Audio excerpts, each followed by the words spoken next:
बिस्मिल्लाहिर्रहमानिर्रहीम। Dear students, अस्सलाम वालेकुम। स्टूडेंट्स, आज हम Newton second law of motion solve करने जा रहे हैं। तो Newton second law of motion जो है ये एक वेरी इंपॉर्टेंट टॉपिक है।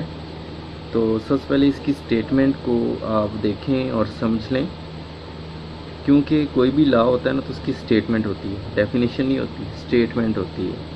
स्टेटमेंट यानी कि जो लॉ है वो हमेशा एक स्टेटमेंट रखता है। डेफिनेशन में रद्दोबदल हो सकता है, चेंज आ सकता है, लेकिन जो स्टेटमेंट है वो बिल्कुल सेम टू सेम रहती है। ठीक है, क्योंकि लॉ जो है वो मुख्तलिफ मराहल से गुजर कर बनता है। ठीक है, तो सबसे पहले देखें कि इसकी स्टेटमेंट क्या है कि when a net force acts on a body. Net force से मुराद होता है कि बहुत सारी फोर्सेस का सम जो किसी भी बॉडी के ऊपर लग रही हैं ना, जितनी भी फोर्सेस लग रही हैं उन सब का जो सम होता है ना वो नेट फोर्स कहलाता है। तो when a net force acts on a body, जब एक बॉडी के ऊपर जितनी भी फोर्सेस लग रही हैं, it produces acceleration in the body, कि अगर वो फोर्सेस जो हैं जो बॉडी के ऊपर लग रही हैं उनके लगने से बॉडी के अंदर क्या पैदा हो जाता है, acceleration in the body in the direction of the net force. तो नेट फोर्स की डायरेक्शन में बॉडी के अंदर क्या पैदा हो जाएगा, एक्सेलरेशन। जैसे फॉर एग्जांपल अगर हमारे पास ये एक बॉडी है, ठीक है, जिसका मैस क्या है, m है, इसके ऊपर एक फोर्स लग रही है, F एक फोर्स लग रही है, तो बॉडी जो है वो मूव करेगी, इसके अंदर क्या पैदा हो जाएगा, एक्सेलरेशन पैदा हो जाएगा। बॉडी पोजीशन A से पोजीशन B तक चली गई है तो उसके अंदर एक्सेलरेशन पैदा हो गया है।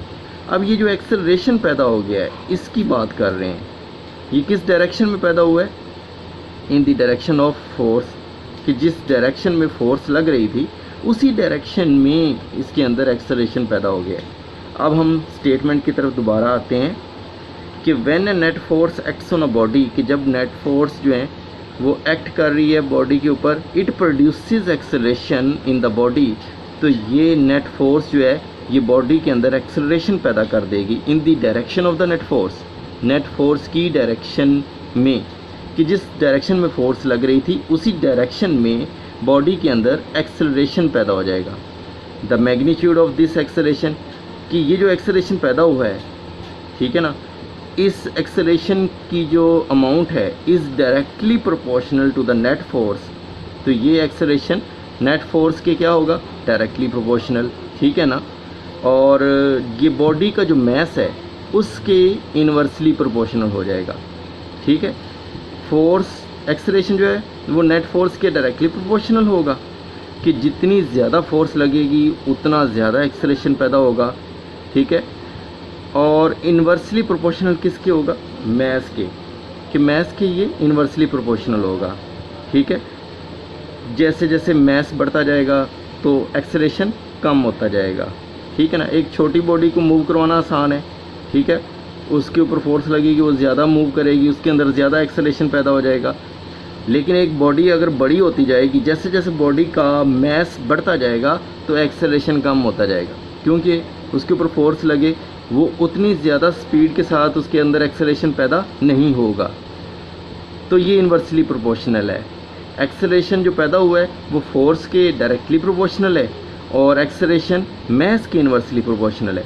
ठीक है, तो अब इस रिलेशन को और इस रिलेशन को दोनों को हमने कंबाइन कर दिया है। ठीक है, इसको हम नंबर 1 लिख लें, इसको नंबर 2 लिख लें। इक्वेशन नहीं है ये जस्ट रिलेशंस हैं, तो कंबाइन।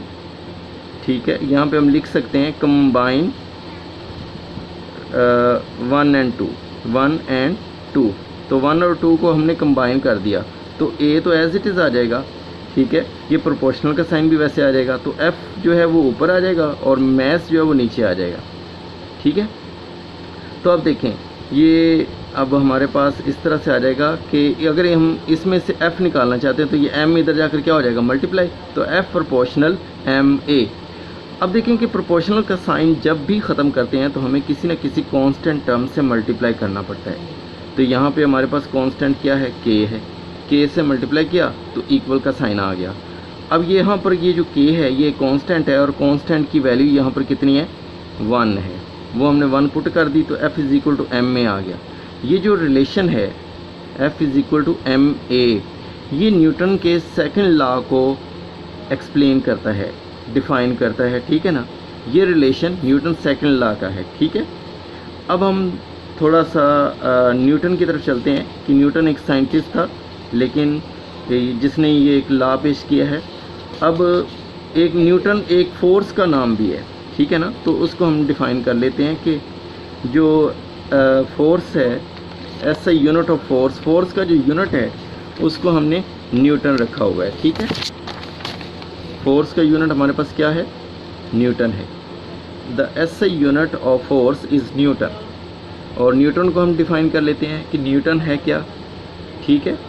असल में जब बॉडी के ऊपर फोर्स लगती है, ये देखें आप कि एक बॉडी है जिसका मैस m है, इसके ऊपर क्या लगी है? फोर्स लगी है। फोर्स के लगने से अगर एक बॉडी के ऊपर कितनी फोर्स लगे, वो 1 न्यूटन कहलाएगी। फोर्स क्या कहलाएगी? 1 न्यूटन। कब? जब बॉडी का जो मैस है, मैस कितना हो? 1 किलोग्राम, ठीक है।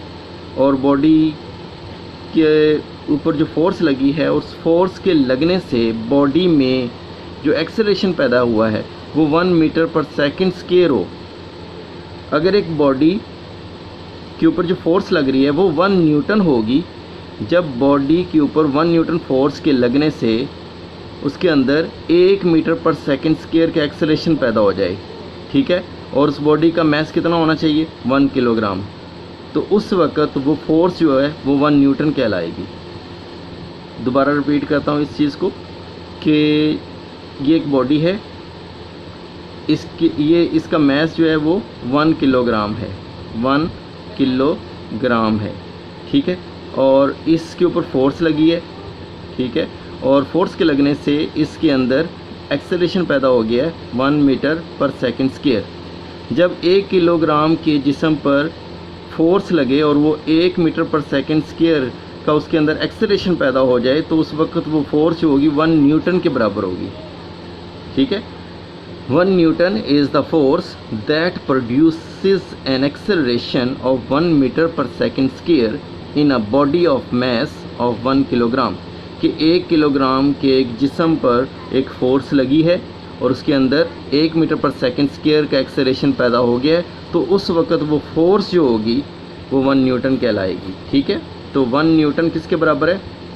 1 kilogram cross 1 metre per second square. तो इसको इन दोनों को इकट्ठा करके लिखेंगे तो इस तरह से आ जाएगा 1 kilogram metre per second square, ठीक है।